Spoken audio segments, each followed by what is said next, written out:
surfaces seeming to continually replace the biggest trees and green spaces. And I wanted to show people the interconnectivity with the ecosystem. It's not compartmentalized or reductionist. And we have a lot more to lose than just these trees. And to show the interconnectivity with the southern residents, I made some reclaimed materials, almost anatomically correct renditions of some of my favorite southern residents. L25, Ocean Sun, who's the oldest living southern resident currently, and I later made Toki, presumed to be her daughter. So we've also taken these orcas onto the ferries and in Puget Sound to help raise awareness. And thank you so much to Ruth for collaborating on this and taking some photos. So in April 2024, I was really shocked to find that at that time there were 73 critically endangered southern residents that they were excluded from Seattle's environmental impact statement on the 20-year growth plan. It read, the only ESA listed or state listed species known are expected to use the city as habitat are fish. And that was in the draft EIS. This was later changed to something much worse. That they were not, when you would do a document search of the draft EIS, there was nothing would come up for orca or whale. So I was really grateful to a biologist friend who pointed me toward NOAA's Southern Resident Killer Whale Recovery Plan, which is a pretty amazing document. And just for a little more background, probably everybody here knows this, but the EIS I'm referring to was a response. It was a comprehensive plan in response to HB 1110 middle housing bill, which was intended to create middle housing, not more expensive 4 to 6 packs of very expensive homes with no green space. And middle housing, to my understanding, generally leaves more green space as the homes are sharing, more likely to share walls or be stacked. So in the Southern Resident Killer Whale Recovery Plan, it recommends that highest population areas on Puget Sound need to take greater measures to reduce polluted runoff. And we had first hoped that these were enforceable laws, but unfortunately they are just recommendations. And despite this not being law, I would have thought that Seattle would want to follow recommendations written by top experts for such beloved critically endangered species. And so here we have some quotes from the recovery plan requesting that the highest population cities on Puget Sound take greater measures to reduce polluted runoff. So around 1J35, you may remember Tahlequah lost her second female calf. I think it was December. She was carrying her on her rostrum for weeks. The Office of Planning and Community Development not only omitted the orcas from the draft EIS, they added language to the final EIS saying, what you see on the screen, the managing habitats in the city to maintain wildlife populations and numbers comparable to past estimates is not feasible. And it, to me, sounds like they weren't really interested in the recovery plan. And to me, it's how can we justify continued damage of some of the most important parts of the natural world to the people who are indigenous to this land? So I learned a lot more about stormwater since then from people like a King County retired water toxicologist, Deb Lester, who commented actually on the EIS regarding this statement from the EIS. And to read one of her public comments, the FEIS does not provide sufficient data or analyses to demonstrate that implementation of the One Seattle plan will have minimal impact to aquatic life and fish habitat. One of the most blatant false statements in the FEIS is in section 3.3 and states, stormwater contaminants that enter Puget Sound and other marine areas are almost immediately diluted to concentrations too low to have any discernible effects on species in that environment. This statement is absolutely false, and I am shocked that the city would publish a document with such clearly incorrect scientific information. It is very well established that stormwater is the primary source of contaminants to Puget Sound and the surrounding watershed, and has significant effects on aquatic life, including endangered salmon and orca. And I should give a shout out to Lori Christopher, who has generously allowed me to use her painting in this effort to help the southern residents. And this is Tahlequah that she painted the first time she lost a female calf in 2017 and carried that baby for 17 days. So Seattle differs from a lot of West Coast cities. Puget Sound is semi-enclosed and takes longer for pollutants to disperse, partly due to the sills underwater hills at Admiralty and Tacoma Narrows. And unlike, if it was on open waters of the Pacific, pollutants don't disperse as rapidly. And as you probably know, the southern residents face several threats: the lack of prey, vessel noise, and water pollution. This is not the time to increase the pollutant load on the salmon or the orcas when the orcas are clearly struggling, and we aren't going to solve their prey availability threats overnight. Polluted runoff also harms their main prey, Chinook salmon, which it's very well established they need more salmon. A new paper was recently released by a transboundary panel of 31 scientists agreeing that they need less pollution, not more. And there was also a recent study on contaminants of emerging concern with Chinook, showing that some of them were more prevalent than the known chemicals like PCBs. And yet another study that I recently heard about on the Ecology 6PBDQ lecture last week, showing that stream temperatures actually worsen the impact of 6PBDQ in coho. And even the ones that don't die do experience, they exhibit signs of impairment. So it made me start to wonder, is there a connection between the rate of deforestation in the region and the decline of the southern residents? When I was looking at this, you can see that on the left, there's this diagram showing estimated old growth coverage from the 1930s and to 2012. It's a pretty radical difference. And the chart in the middle on the bottom shows that's the death rate, and the top would be the birth rate of the southern residents. And I love the photo on the right with a diagram showing what some people would call the Pacific temperate rainforests. So when I saw that the southern residents were not included in the environmental impact statement, I started asking a lot of questions. And I really felt strongly that the southern residents needed a seat at the table. And when I heard there was an appeal process just a few days before the deadline, I filed an appeal of the EIS during a work break, actually, watching youth orchestra kids rehearse.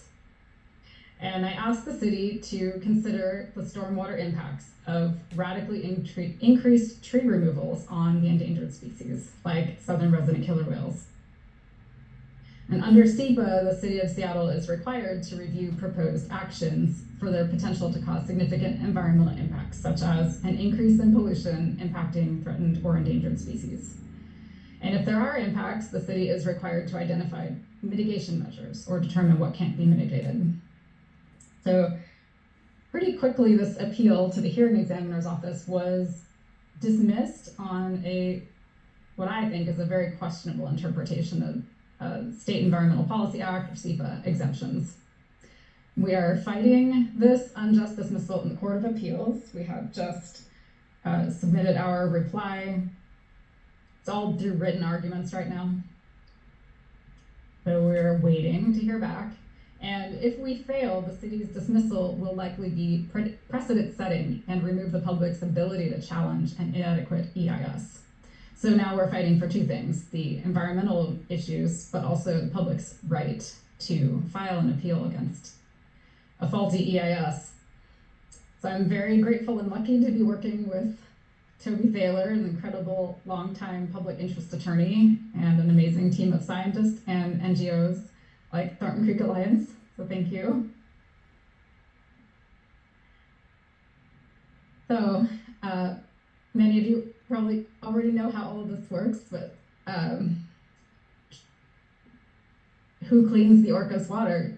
Trees are very powerful bioremediators, reducing and filtering polluted runoff. They are used and recommended by the King County DNRP, the EPA, the USDA, along with Green Space, to filter. And King County cites polluted runoff as the leading cause of water pollution in Puget Sound. And I'm a big fan of these graphics from King County. So even the most sophisticated stormwater and wastewater treatment facilities in Seattle can't remove the most toxic chemicals. So on the left, we have from the Seattle Times a diagram of what happens at West Point. You have aeration, fermentation, removal of solids, sand filter, and bleach. There's a study I came across that showed a pretty surprisingly high contaminant level in the effluent around Tacoma and another treatment plant on the peninsula side of Puget Sound. So as I'm sure many of you know, many of the storm drains in Seattle release untreated water into the sound, and many of the stormwater devices for new construction require frequent private owner maintenance and can be seen failing across the city. So a lot of times, what will be said is, oh, well, new construction increases the stormwater, the quality of the wastewater. But what isn't often included in that is once it's sold to a private owner, there's no regulation of how the private owner maintains it. So these photos were sent to me, and you can see people just often disconnect their gutters, and it's then pouring down the driveway. And something I learned from this water toxicologist is also that pervious pavement has to be maintained. It will clog, and if it's not maintained, it's no longer pervious. So takes quite a while for a sapling. So the common replacement size is usually about 3-inch caliber for the trunk, and size does matter when it comes to trees. It could take over 25 years on average, for a sapling to replace the ecosystem benefits of a mature tree. And often it takes a lot longer than that. They're not a 1-to-1 or even a 1-to-3 replacement, even though a lot of city codes will say you plant 3 trees and you're good. So according to iTree, a healthy 60-inch Doug fir would absorb 13,499 gallons of water, stormwater, rainwater per year. And you can see, 30 inches, not even half of that. And a 3-inch, the most common replacement size tree, is only 296, which is about 5% of what the 30-inch would do. So one of my favorite quotes from the USDA is, the faster and bigger a tree grows, the harder it works to take up pollution from soil and nearby water sources, such as surface streams and below ground aquifers. And bigger trees are like bigger straws. They suck up contaminants much faster than smaller, slow-growing trees. And canopy volume and height is another factor why short deciduous trees, the most common replacement plantings in Seattle, are generally less ecologically beneficial. And they also don't have their leaves on in the winter when the most rain is falling, and are more likely to clog storm drains. And so I love this photo on the right from Candace, showing Seattle in the background and southern residents. So how exactly do trees filter and reduce stormwater? They use, and just start. So this is a study commissioned by SPU in 2008, all about mostly focusing on evergreens. So, interception, collecting precipitation on the structure of the tree and what will evaporate off of that, transpiration, moving the water from the soil up the tree and out the stomata, and infiltration would be the organic matter that accumulates around the tree, slows it down, and absorbs some of it. And I found it interesting to look at some other cities and how they're treating their canopy and how regarding stormwater. Atlanta found that reducing canopy by 20% increased stormwater runoff by 1 billion cubic feet. Portland had a really interesting calculation finding that trees over 20 inches in diameter contribute over 59% of the ecological benefit, despite only representing 13% of the canopy, which I think is a pretty powerful demonstration. Shoreline, in their canopy cover assessment, showed 227 million gallons of stormwater being prevented annually, saving them $2 million in stormwater infrastructure costs. Bellevue was even more at 700 million gallons, $6.3 million in savings. Mature trees provide low-cost stormwater infrastructure. Seattle's canopy cover assessment should include stormwater data like our neighboring cities. However, they have not included that. Interestingly, they had a different canopy cover company finish the assessment than the one who started it. And there's a QR code on the bottom left that links to a really great article that might provide some insight on where, after the tree code was created in 2023, there was a party from the developers thanking City Council for giving them almost everything they wanted. So I'm hoping that we don't lose our most climate protective trees before realizing the value they provide. So each tree removed represents an increase in stormwater runoff. Since Seattle had excluded canopy stormwater numbers from their EIS and their canopy cover assessment, I decided to calculate the stormwater services provided using iTree on all of the private property trees removed in 2024 using the city's own data. So I looked at each tree's condition in the SDCI records.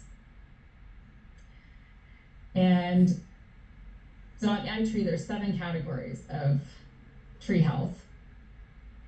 So, and it's been found by the King Conservation District to be a more conservative hydrological model than other models. So I calculated all the legal removals last year, not including street trees, parks trees, unreported removals, or illegal removals. And it was just about 5.4 million gallons. So we can assume it's going to be quite a bit more than that if it was representing all trees removed.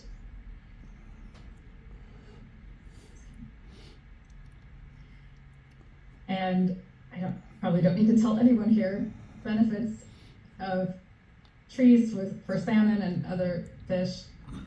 And they cool the salmon waterways even when they're not directly adjacent. With the heat island effect, they can reduce that.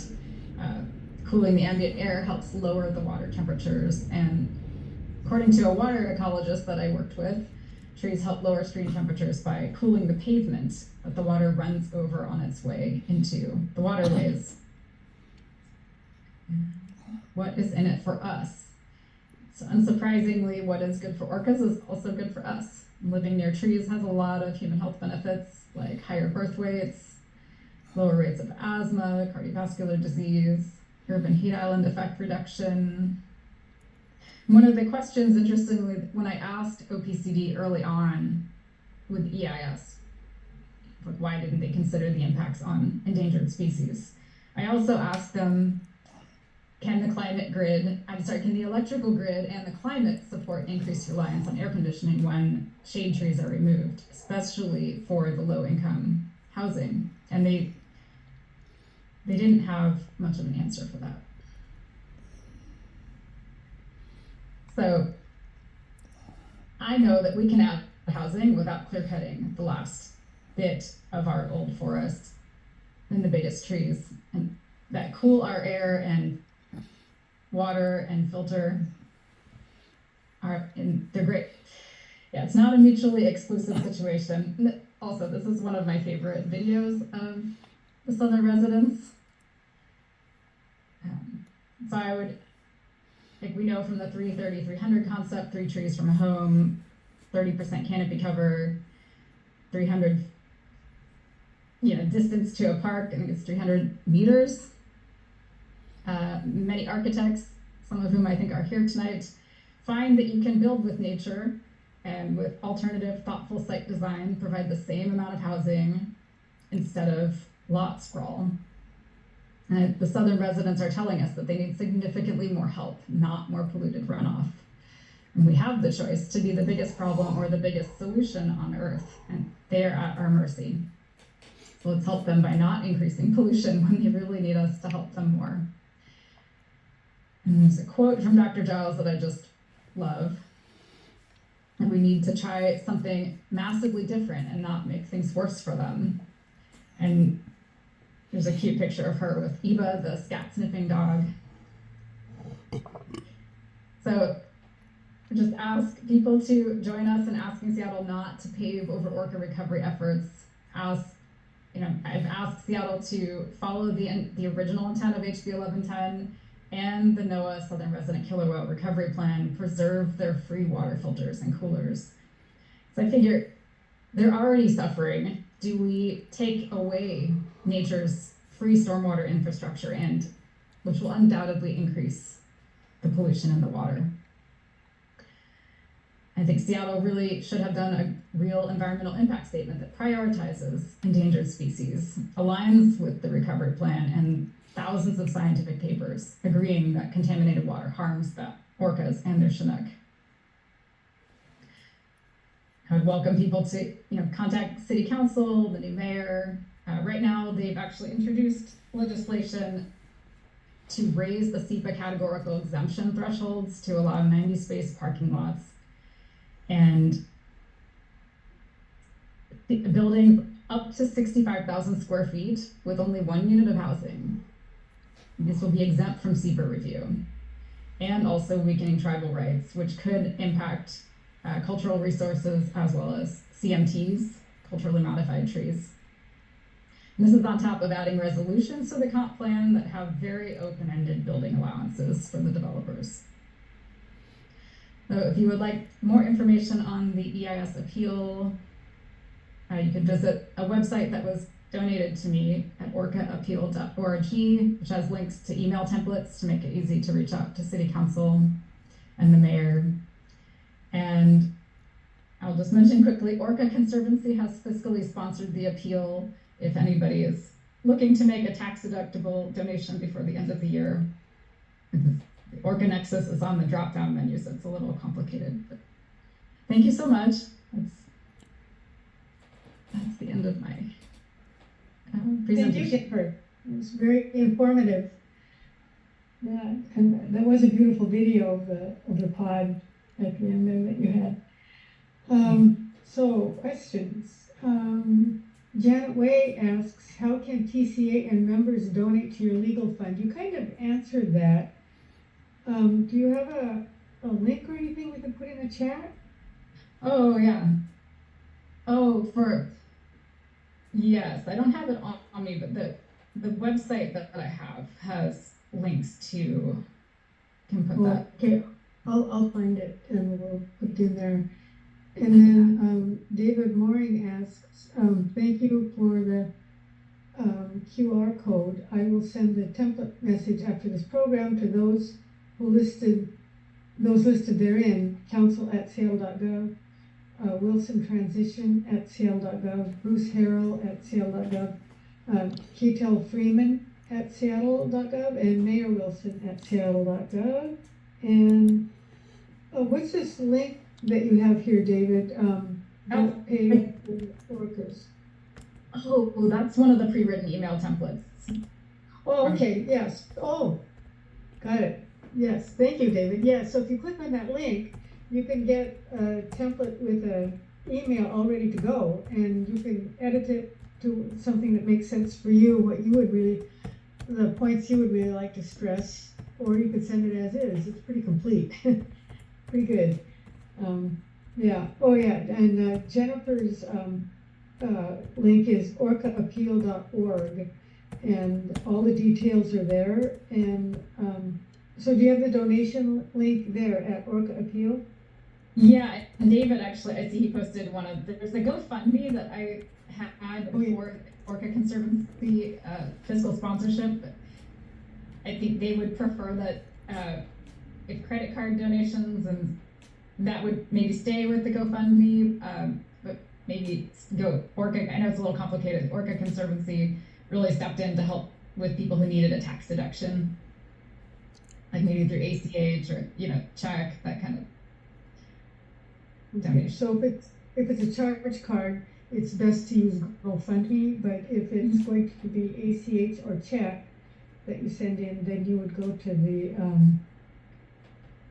orcaappeal.org and find the link there at Orca Conservancy. I'm sorry, it's a little complicated, but they've been so nice. I'm trying to make it as easy as possible for them. Yeah. Let's see, then Michael Oxman asks, is the temperature of stormwater entering Puget Sound increased by tree removal? Well, there's a great new study, and I should find the link to it. It was CASC, I believe, hosted it. The researcher, the lead researcher was, I don't know how to pronounce their name, the last name is Moffat, and they found that street trees, I'm trying to remember exactly, I should find the link, but that when they were removed, it increased the temperature of surface water runoff. And now the next study up is private property trees. Like they're studying them separately. So I guess you could take it and reverse that yes, it would increase. Okay. The shade keeps the concrete cool. Then if there's no shade, it'll be hotter and the water runs over it. Toni, how do you pronounce your last name, Toni? Natoli? Yeah, okay, thanks. Toni Natoli asks, is there any follow-up where the builders are actually planting replacement trees, and if so, where they are allowed to plant and say they've met the requirement? So as far as I know, there's minimal to no follow-up on whether developers have fulfilled their requirements. We've seen a lot of, I think that probably David could answer this better than I could, that we've been following up on developments that had a requirement for replacement and they didn't. Years later. There was talk of legislation that would be recorded in the documents of the building, what was done as far as tree replacement and green factor, and wasn't green factor going to be applied to residential as well? There was I just remember a conversation. I don't remember if it was actually done, but it needs to go in with the title. It needs to be a covenant on the property. And I don't know if they passed it or not. I don't know. There's been so much back and forth. So that would be something to look up, Toni. We'll find out about that one. Okay. David Moehring knows about that. Pardon? David Moehring. Oh, David, do you have an answer for that? Just by observation only, they're required to plant trees on development sites, and I've just seen in passing by where you see a for sale sign for a new townhouse or a new accessory dwelling unit with a house, that there were no trees planted, even though the design drawings call them out to be. Now that may be so. Again, it comes down to enforcement. I think the code is trying to make it happen, but there's nobody in terms of a SDCI inspector or the original planner enforcing those requirements. Okay, thank you. Linda Harris asks, what impact does good permeable pavement have on stormwater runoff? I assume that means if it's maintained, right? Maintained permeable pavement. How does it affect stormwater runoff? I don't know that much about permeable pavement, but except that it does need to be maintained, and there is, like what we were just talking about with the tree plantings after development, there is no enforcement or regulation over the maintenance of that. From what I understand from the stormwater, the water toxicologists that I've worked with most. Mm-hmm. I do remember learning that the permeable pavement, it does actually help filter the water and stop it from running off down the street and in with the runoff. It really does help slow things down, but as Jennifer said, it's gotta be maintained, and that's not what's happening generally, usually. Let's see, Janet has another question. David, can you share that graphic you had yesterday showing how many more trees are in residential areas? Put the link in the. David, why don't you have a look for your graphic if you have it, and we'll take Jerry Paulette's question and come back to you. I'll put the link in the. Jerry Paulette is our 46th district representative in the House in Olympia, and he says, thank you for the great presentation and info. Do you have any info or sense of how the 5 million gallons of additional stormwater from removed private trees relates to the amount of annual stormwater overflows experienced in Seattle? We are under orders to reduce and eliminate.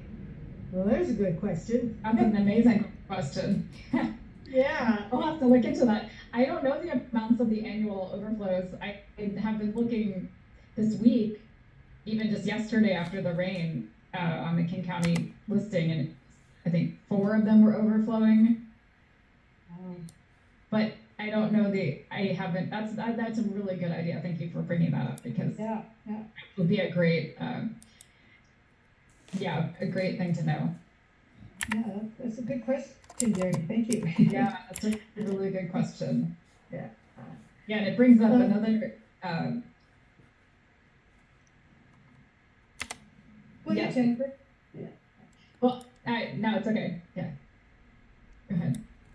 Okay, David, did you have a chance to look for that graphic? Are you ready? I think you could share it in the chat. Oh, you've given us a link for it. Okay. Yeah, it's a city document. Thanks for coming, Jerry. We'll see you. Yeah, thank you. Let's see, I don't know. I wonder how I to guess get that everybody, number. yeah, can everyone open it on their own? The tree canopy assessment. Yeah, so was there a particular graphic in here? What page? Yeah, it was a graphic on page 33 that basically shows 7,000 canopy acres on neighborhood residential zones, and the next grouping down is about half of that quantity, 3,500 canopy acres on right-of-ways, streets and alleys. So I think that the point of this diagram that was done in the report was that you simply can't cut down trees on private land and expect to replace those on streets. Mm-hmm. Yeah. Thank you. Thanks, David. But yeah, the point what I wanted to say about Jerry's comment is also one of the things that really made me think about this appeal was considering, I calculated the 5.4 million gallons of last year's removals, but that's when you put that together with, it takes 25 years on average for a baby tree to start replicating the stormwater services of a bigger tree. And that 1 year of removals is just 1 year. And so each year they're removing, and it's going to be more trees this year. That's a compounding, you put that all together, that's a much bigger number. And then the 25 minimum years while you're waiting for all those baby trees to replicate, a mature tree's stormwater services. I don't know how to calculate that number, but it's much bigger than any 1 year. Okay. Other questions? Okay, I have one kind of relevant comment I would like to share that Jennifer actually brought this to my attention, but there's this resolution that it passed unanimously out of the special committee on the comp plan, and it has now passed the council unanimously. Was that today or yesterday? Very recently. But it authorizes, it's a resolution, it's not code yet, but it basically, it looks like it's a granting of a Seattle Building Department wish list. So not only are they working to get rid of SEPA review for specific projects for most of them, but they also want to do one SEPA review for stormwater for the whole city and one for environmentally critical area code, these two codes that they're updating now. They want to do one SEPA for each of those codes and then not do any more, except for very extra large projects. And basically it's cutting out the community voice, and it's giving them carte blanche. I mean, they may, well, those of us that have been there lobbying, we know what happens. And so in 2026, we're all going to need to be very vigilant about the council, what they're doing as far as the SEPA stuff goes, because it's going to really hamper our ability to influence anything if all this goes through, these three things. So just so you know. And do you have anything to add to that, Jennifer? The stormwater code is also on.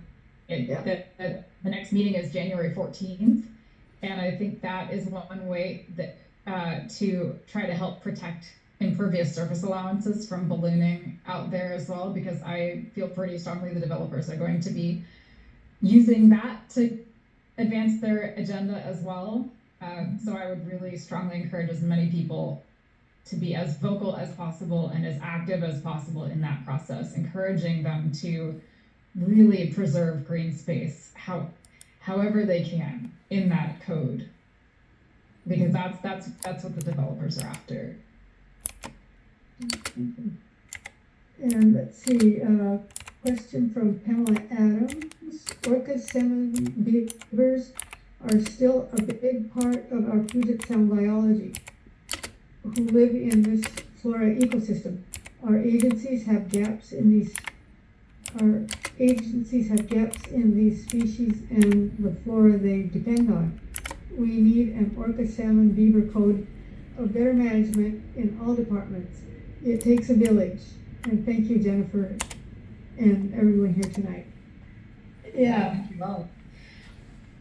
One other thing I would add, I forgot to mention, is the Nature Conservancy did an amazing study sometime in the last couple of years showing that there was not a loss of density while protecting the green space. Because I know that that's a common argument that, I've heard it from a lot of different directions, that it's not possible to have both. It's just not possible, and we can't have affordability with green space. But that it was a joint effort with I think it was WDFW and the Nature Conservancy, and they did not find that problem. Oh, and SEPA, sorry, I didn't spell that out better. It's the State Environmental Policy Act. And when they do these bigger projects, when they have a change of use, they are required to fill out a form of all the things that will be impacted by the new project. And they do them for city plans, as we just mentioned. And when they do it, for a citywide SEPA, they can sweep a whole bunch of stuff under the carpet, and they tend to. So it takes a really close watch.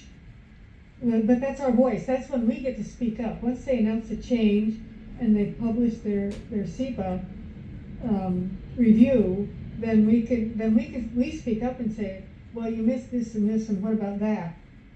And for real big projects, they'll do a scoping process first, where everybody gets to say, well, if you're going to do it for the SEPA, you need to look at these things, these specific areas, and so then that should go into the SEPA review.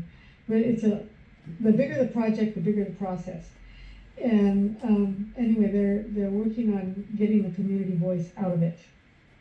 So that's, yeah. Does that make sense, Toni? Yeah. Okay. Michael is asking, can he post this video on social media? It will be publicly available. So, what did you have in mind, Michael?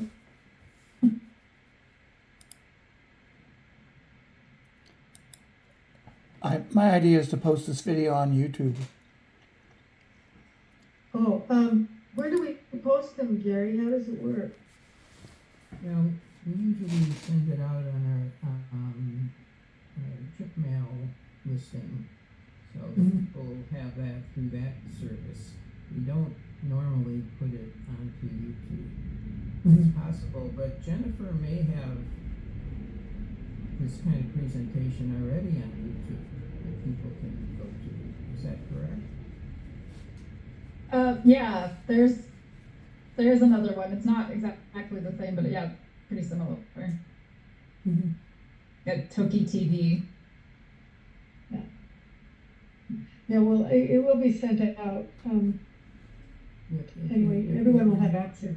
Yeah, I think people that have gotten the notifications for this meeting probably are on MailChimp, most of them. So we should be getting a link to this video.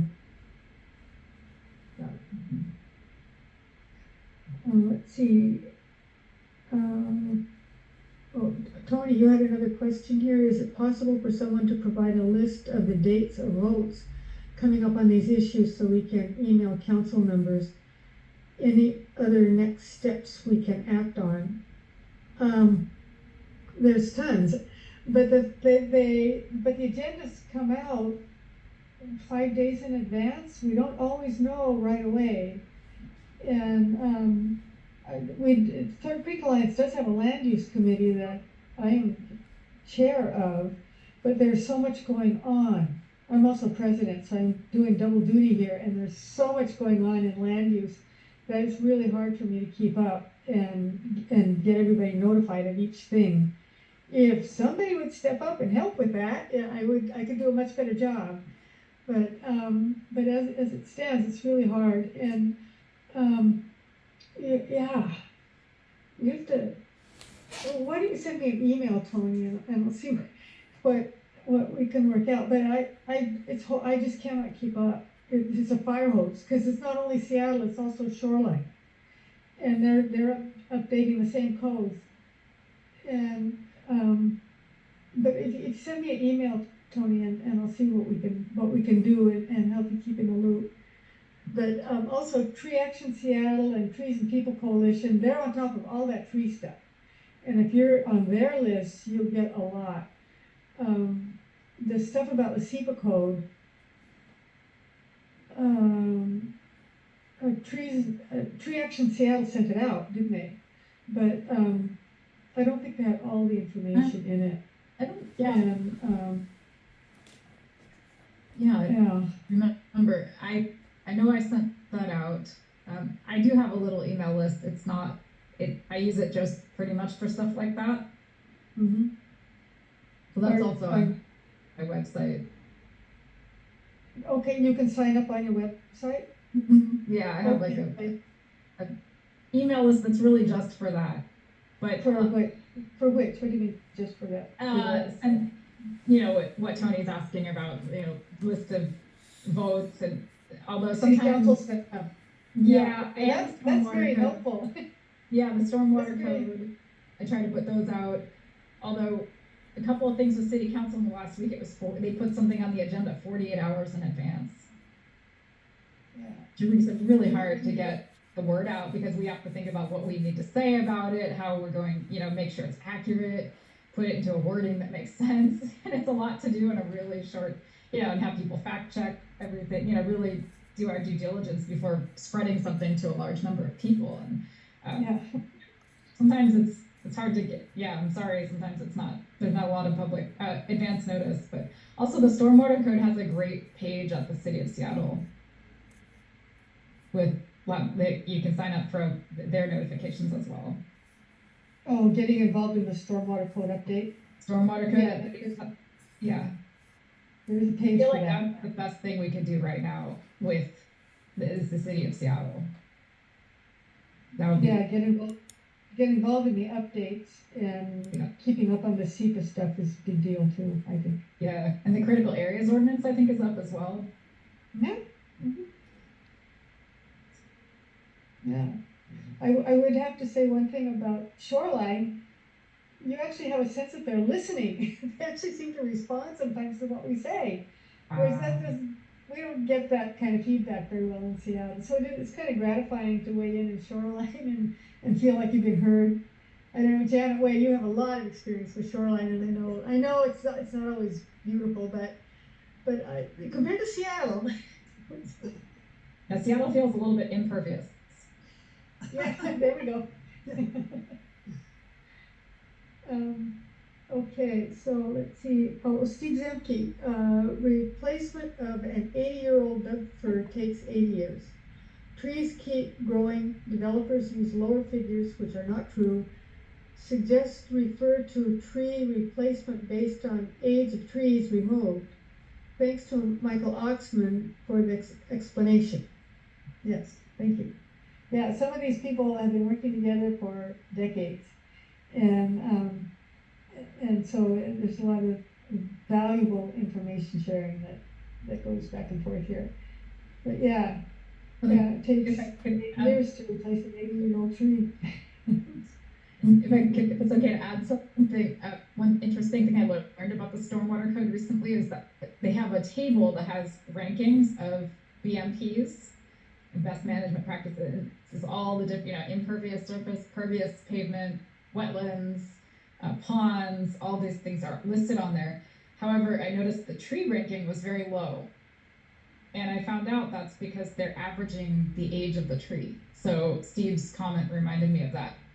So they can't assume that it's a 100-year-old tree or it's a 50-year-old tree. They just put, so that would be a great thing to ask of the stormwater code, would be to expand what they have for categories of trees in their charts. And right now, the last draft I saw doesn't have any, chart is just not in there. So I think they're working on it. That would be a really awesome request for a lot of people to make, so that they have some motivation to actually do it. Thank you. Let's see, and then Linda Harris, can someone remind me of the change in tree policy in Seattle and the Herald administration appointee who oversaw the change? Will new, oops, the screen moved. There it is. Will new Mayor Wilson be able to appoint a new person? Do you have an answer for that one? David has a great answer on that in the chat. Oh, Marco Lowe, yes. Yeah. David Bonds, yeah. Marco Lowe is Herald's COO, a former communications director of Master Builders Association, that came up with an odd system to remove trees by increasing its actual size. Info available online in tip sheet 242A from SDCI, Seattle Department of Construction and Inspections. If you go into their website, they have tip sheets for different things builders need to know. And tip sheet 242 refers to tree removal and replacement, I presume.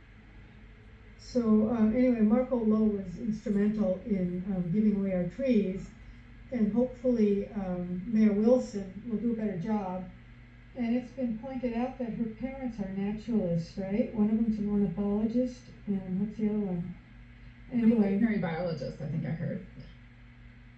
Oh, okay. Anyway, there's hope that she's been influenced by her own upbringing and will bring a better perspective on our native environment here. I just put the link to the study I was trying to talk about. Yeah. Urban trees influencing the temperature of cold water streams. Thank you. Great. It's a cool study.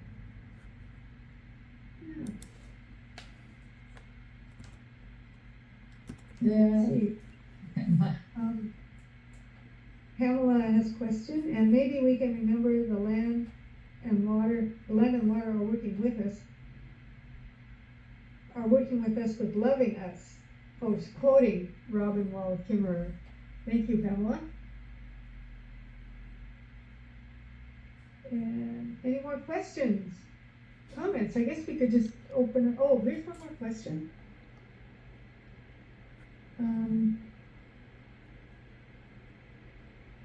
Oh no, that's just the link that.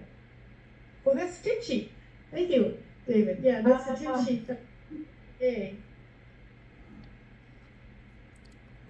requirements associated with development, yeah, so you could get all the details of what was being required under Harold's administration. And it's a pretty safe bet that any changes Wilson wants to make, will be slowed, delayed, whatever they can do, not to make changes from what they have. But time will tell. Time will tell. Yeah. Any other additional questions, comments, announcements? Linda Harris. I have a question. These things that appear in the chat, is there a way to? I'm trying to get a copy of it, and is there a way I can? I mean, I can't write all this down fast enough. So, is there a way I can see what? Yeah. Look at it tomorrow or later tonight. Up at the top of your chat screen, Yeah. there are 3 dots up there in the chat. Yeah. On the right. Yeah. Click on that. Wait, no. I'm in the wrong place. Oh, I'm having trouble. Get into your chat. Let's get the chat open again. Let's see. No, I don't see that. Unfortunately, I'm using an iPad. I think that I'll get a copy of the chat from this Yeah. meeting. I appreciate it, yeah. I'll send you that when, Okay, I appreciate it. I'm using an iPad to watch, and I think sometimes the format is a little different. Yeah. If you look at Yeah. on that screen, you can see those 3 dots. You scroll down all the way to the bottom. No dots, sorry. I got a happy face. yeah, it can look different on different screens. It does, but yeah. I Okay, mean, thanks. as long as the I don't want to. system- Yeah, the I don't want system is working, then I'll and I get that Thanks. chat report. Okay, And we'll send yeah. it to you. Okay. Yeah, on the non-Apple machines, up the top right, those 3 dots, if you click on it, you'll get an option to save chat. Yeah. Well, And I'm an Apple. This is an Yeah. Apple iPad. Yeah. That's okay. Gary's gonna save it. Gary will Thanks. get it to you. Appreciate it. Thank you, Gary. And then Jennifer has posted, mature trees, what's this one? So that's a really great study that I forgot to mention during the presentation. It's by Ani Jayakaram, Stephen Quick, and Dylan Fisher in Evergreen College.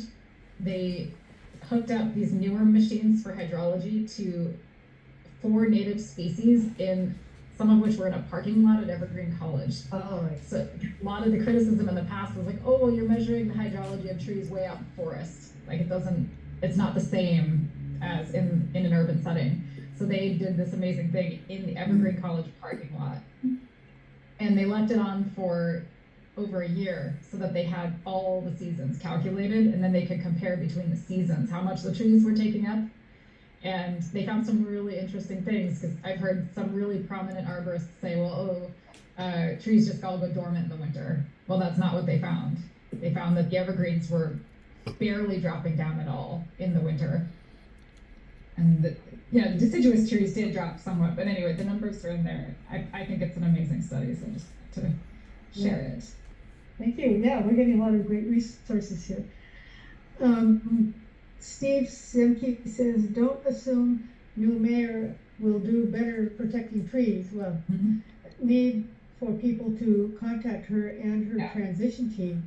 Check out Tree Pack candidate questionnaire for Wilson and thank her and urge that she follow through on some of her comments at treepack.org. Yeah, oh, thanks, Steve. Yeah, and he's put the link for her questionnaire that she filled out for Tree Pack. So it's all about her ideas for trees and urban trees. So that's a good thing we can reference there. Yes, thank you, Steve. Yeah. And Jeff says, agree with Steve. Her platform was essentially focused on social issues and taking the role of mayor as her first elected experience means she has a tiger by the tail. Yes, indeed. Yes, thank you, Jeff. Yeah. And somebody did ask her a question about this at the Birds Connect Climate Forum. something about, how does she feel about the role of urban trees and stormwater pollution on endangered species? And her answer was, unfortunately, that the only way to really help them is to build as much as possible and be more aggressive with building in Seattle, because that will make, this idea that if we just build as much as possible, the cars will just go away tomorrow. And then 6 ppdq is the only problem, when we know it's not the only problem. There's a lot of other issues. And I personally haven't seen a roadmap that shows that there will be, all the cars will actually go away if the builders just build however they would like. Yeah, sorry, I was gonna sneeze there and I didn't want to sneeze in the microphone. See, oh yeah, Janet says about Mayor Wilson, she has huge experience as an urbanist, yes. Yeah. And David says, all city staff and most of the council and candidates I've spoken with believe Seattle is only responsible to protect and plant street trees. Well, we have news for them. They're gonna have to hear, they're gonna have to learn different, yeah. Okay, any metrics on that. Go ahead, Jenna. Oh yeah, David has really good metrics. He's done some good calculations with SDOT numbers showing the total number, the total percentage of canopy cover if we only used street trees would be, I forget what, and David can fill that in. It's under 20% maximum, right? Right. If we double the number of street trees and remove everything else, we'd have 18% in the city. If we don't plant any more street trees and still allow the long-term removal of trees on private land, we'd be down at 12%, kind of like Tacoma, New York City, that type of thing. Thank you, David. Yeah, so it's like, all these cities that have such a limited canopy are working so hard to put the trees back. And a lot of people in Seattle don't seem to understand that they're setting us up to make those same mistakes. I mean, they learned their lesson and they want us to learn the lesson by ourselves, I guess. And again, let's see, Jeff says that ignores parks, green spaces, as well as permitting for private development. Oh yeah, so if we counted parks and street trees, how would that affect it? Well, that calculation is probably out there someplace, but I don't know. I'm gonna chime in for a minute, Pamela Adams. I have to say that I know that at Seattle Parks and Rec, for some reason, going up and down Longfellow Creek, following the beavers in this last week, I've seen more planting, so they're doubling down on this, how do you say it? It's that Japanese planting, dense planting. Oh, yeah. They are like, and so Green Seattle Partnership is like, they double down on this, guys, everywhere. And I'm seeing it everywhere. I don't know how that's gonna work, but they have been doing this quietly, and it's now they're in the ground right now in so many places. So I'm thinking some of these agencies are picking up things and then they decide to do them. And not protecting maybe the older things, and they're moving on some new things. I don't know how we help them do both, but I just wanted to bring it up. Are there any forest stewards here that could comment on that? Yes, there's from I know some. I can bring them in to. Yeah, it would be a good question to ask. Hey Ruth.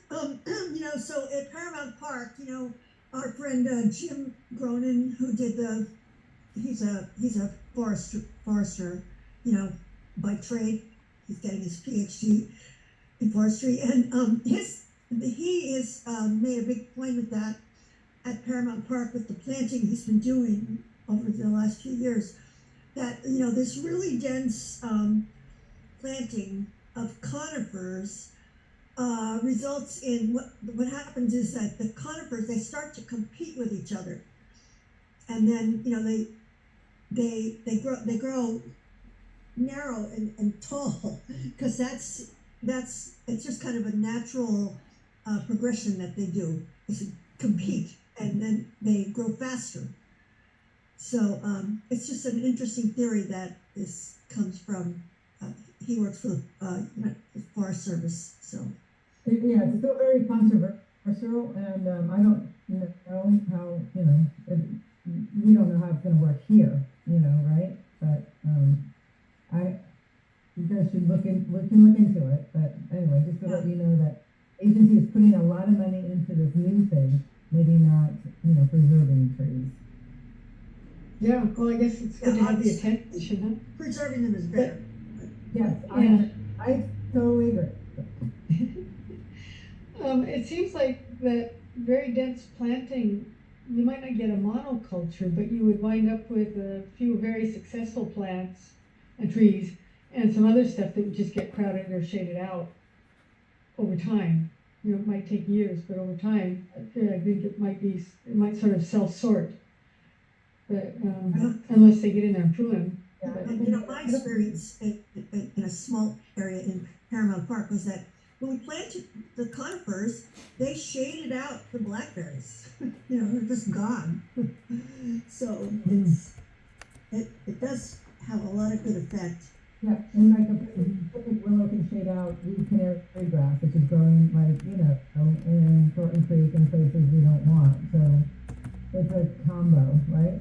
And that can happen. Shading is good, and then maybe the beavers open up stuff into other areas, and willow gets browsed and opens up again. But we're still learning about biology in our wildlife corridors, which we have in our urban places, which Jennifer is bringing up. We've got orcas out there. We've got these, amazing, mammals, and they were here before us, millions and thousands of years ago. So we're still learning about what they do, and we need to re-engineer all the time and biomimic that for them and for us. I think that's what we're all trying to do, and help everybody here is we're doing that, and how we bring it back to our agencies. And I think, as I said, a beaver code or an orca code, we need codes. Yeah. And again, Jennifer, thank you for bringing in, you brought it, I can't tell you how many, I'm new here, I'm 4 years, and I couldn't believe they didn't even have a beaver on their wildlife list. When you go out to, develop a land, you have a list of wildlife. Beaver was not on there. I spoke out on a phone, when I first moved here, hello, beaver, and they're like, oh yeah, it's an oversight. So there's so many gaps, and it's so basic, it's so stupid. I'm like, how can you not know that? But they don't. And this is where we're all helping to fill in these gaps. Biologists don't know stuff that we've eradicated, and anyway, thank you, Jennifer, for enlightening.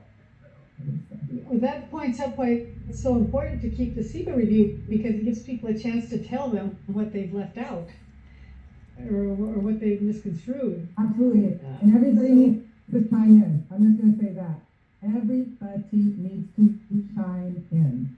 Every voice, yes. And David has posted the link to the S.tree study. Thank you for that, David. And Michael Oxman wants to know, if the appeal is successful, will rollback of city policy be required? Will they have to make changes if you succeed, Jennifer? And obviously you are going to succeed, and they are going to make changes, but what should we be looking for? That's a very good question. I think that's a bit up in the air, depending, because right now we're in the Court of Appeals, and it would reverse some previous decisions, but there are a few steps before we would know, have a better sense of what I think there's a potential that it could be like a settlement, like a negotiated outcome. So there's no definite, this would happen if we succeed. So they would be negotiating with your attorney and you, Jennifer, if Potentially, that I'm not entirely sure. Hmm. We didn't expect to be, we didn't expect to be dismissed using these very creative interpretations of SEPA, SEPA exemptions. We didn't, that was not, because I had standing, like I accidentally followed all the rules. wait long enough, it happens. Yeah, it Well, just, congratulations. and so that was a really big surprise to get dismissed before we even presented our, we went to the meeting, it was not a meeting where the hearing, it was a pretrial hearing, we weren't supposed to have brought our witnesses and our exhibits, but the city showed up with theirs, unannounced. Yeah, so, and then they dismissed all the people who didn't have standing, because I was the only one with standing. Although Friends of Ravenna Cohen had sort of joined on to another appeal, and they did have standing, but they were representing about 20% of Chris Yautz's appeal. So they're still in the game, but theirs is about Ravenna Cohen, and mostly, I believe it's mostly about historic homes. It's not a citywide appeal. But it's a good, I hope but so much of it was unexpected. It was a very creative to get rid of my appeal. Or our appeal, yeah. Well, thank you for standing up to him. Thank you. Yeah. Happy to. I mean, this seems like endangered species like that are so beloved, and how could people not stand up for them? Yeah, well, I guess that tells you about the current mood or whatever of our city government. Yeah, And if people they live want here. to see the hearing, I believe it's publicly available online, and you can see how they handled it. It was shocking. It was shocking. It's like being inside a meat grinder for 3 hours. Is the link on your website? No, no, but I looked at it. Well, or if you want to send it to me or to my email address, you can share it. Sounds People want to see painful. it. It's painful. Yeah, it was really awful to sit through. Like they came out Okay, with, well, yeah. I can look for it. yeah, if you wouldn't mind, I'm sure there are people that would like to see it. Yeah. And how to help you and how we can all be in the full moment, not just you. Yeah. Next time. Oh, sorry. Right. So Your time, David, your spare time, Jennifer. You're not playing the symphony. so before Jennifer's appeal, this is from David, I was naive thinking we had over 2,000 resident Orcas increasing in population. Thank you for challenging an overall uninformed city. Toby Thaler is an environmental and land use saint. Yes, I think both of you. Yeah. We owe you a debt of gratitude. Definitely, Toby. But also, I mean, so many people here have been immensely helpful. I mean, lots of people have helped me in a lot of different ways, like providing information or brainstorming and donating, helping with the flash mobs. Yeah. Well, it's fun. It's fun. Those things are fun. And I mean, if you weren't here leading this to help, it might not be happening, right?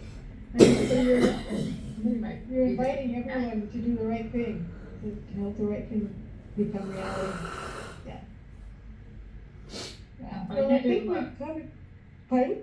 I can't do it alone, so yeah, thank you. Oh, that's right. Yeah. I think we've covered everyone's questions and comments, and I thank you a lot, Jennifer. This has been really nice and informative, and it's been great for everybody to have a chance to hear what you have to say and ask questions, and that is straight from you. So this Somebody wants is to great. take off on mute, and we'll give Jennifer a little round of applause and thank her for the presentation. Okay. Oh, Thank you all. Yeah, thank you. So much. Thanks everyone for coming. We'll be talking soon. Sure. Good night. thanks. you. Recording stopped.